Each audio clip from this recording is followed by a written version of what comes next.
People follow you because of what you have done for the team. Yan yung level 3 leadership according to John Maxwell's 5 levels of leadership. At this stage, yung mga tao mo ay sumusunod sa iyo at pinakikinggan kanila because you're credible, they have a good working relationship with you, and you are able to produce wins for the team. Di ba? Level 3 yan. So, ano yung mga kailangan mong matutunan dito sa level 3 leadership? Siyempre, importante ang goal setting, importante ang problem solving and decision making. Kailangan mong i-develop yung competence na yan.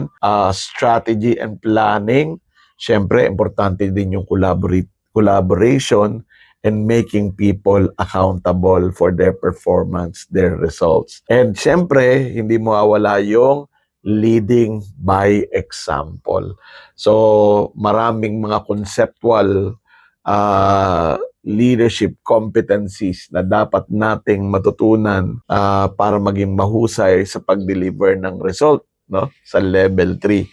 Now, ano yung mga signs na nag-i-struggle ka sa level 3? Siyempre, yung inconsistent na result, di ba? Ibig sabihin, hindi pa sapat yung natututunan mo ng mga skills sa goal setting, planning, problem solving, decision making, etc. Kailangan mo pa siyang i-enhance. Ano pa? Pag nagma-micromanage ka, nakaka-deliver kayo ng result kasi ikaw ang gumagawa mismo ng trabaho, sobra naman ang tutok mo sa mga tao dahil wala kang tiwala sa kanilang capabilities. And syempre, kapag ka nangyari yun, mababa ang moral ng mga tao. They have good working relationship, but they don't believe they can deliver or your team can deliver.